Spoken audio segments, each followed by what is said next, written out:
গতকাল অভিষেকরা মিটিং ছেড়ে তাড়াতাড়ি করে চলে এলো। আমি জিজ্ঞেস করলাম কি হয়েছে বাবু? বলল দিদি তুমি জানো না 30,000 ফর্ম জমা দিয়েছে নতুন করে। আমি বললাম সে কি?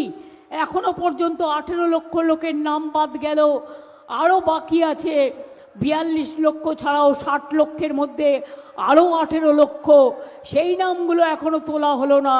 আর নতুন করে বিহার থেকে নাম এনে ঢোকাচ্ছে, রাজস্থান থেকে নাম এনে ঢোকাচ্ছে, হরিয়ানা থেকে নাম এনে ঢোকাচ্ছে, উত্তরপ্রদেশ থেকে নাম এনে ঢোকাচ্ছে। বিহারে যেভাবে রেলে করে নিয়ে এসে ভোট দিয়েছিল সেই রকম এরা এইরকমভাবে বাংলাতেও ট্রেনে করে নিয়ে এসে খড়গপুর থেকে খড়গপুরে ভোট দেওয়া হবে, আসানসোল থেকে আসানসোলে ভোট দেওয়া হবে।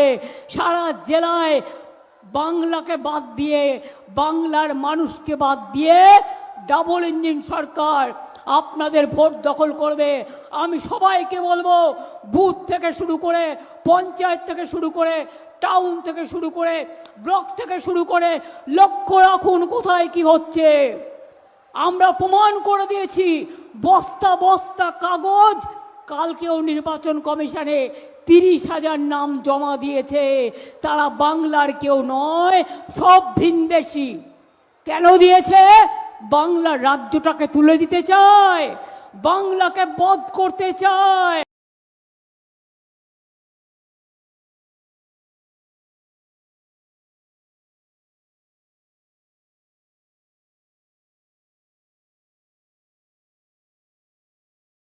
আমাদের সব থেকে মানে এখানে আশেপাশে দেখছি একটু খাবার একটু অসুবিধা হচ্ছিল, তো আমি দেখলাম কি এখানে একটা ছোট্ট একটা চায়ের দোকান করব। তারপরে চায়ের দোকান থেকে ভাবছি ছোট একটা ধাবা করে দিই। ছোট ধাবা থেকে দেখছি এবার একটু সাজিয়ে এই আস্তে আস্তে করতে করতে এইভাবে হয়ে যাবে আমি নিজেও ভাবতে পারি।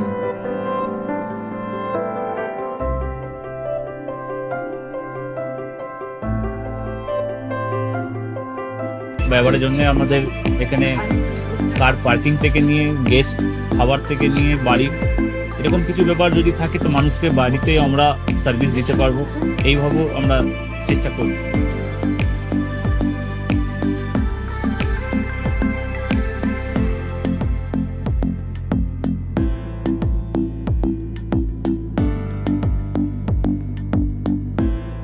একদম সাধারণ, বাইরে থেকে অনেক চিপ বেস্টের মধ্যে খাওয়াটা কোয়ালিটিটা সবসময় পাবেন। একবার আমি মানুষকে একবারই বলবো কি একবার আমাদের কাছে এসে একবার টেস্ট করে যাবেন। দুপুরবেলা থেকে আরম্ভ আমাদের খাওয়া, থালা, বেঙ্গলি থালা, চাইনিজ ফুড সবই আছে, একবার এসে টেস্ট করে যাবেন।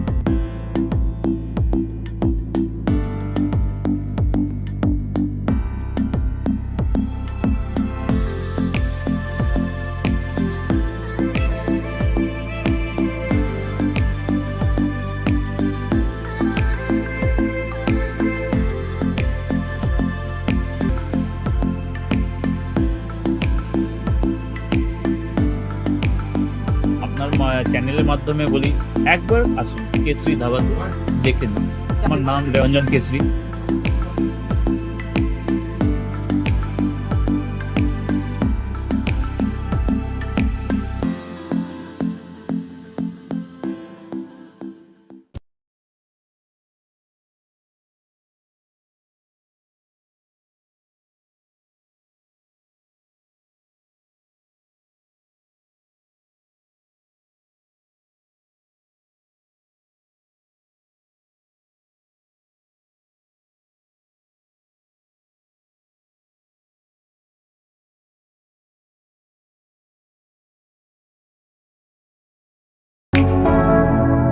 Keshari lighthouse, Keshari lighthouse এবং কেশরী লাইট হাউস নিজেদের রান্নাঘরকে আরো অত্যাধুনিকভাবে সাজাতে সমস্ত কিছু পেতে চলে আসুন নৈহাটি গৌরীপুর চৌমাথা বাজার কেশরী লাইট হাউস।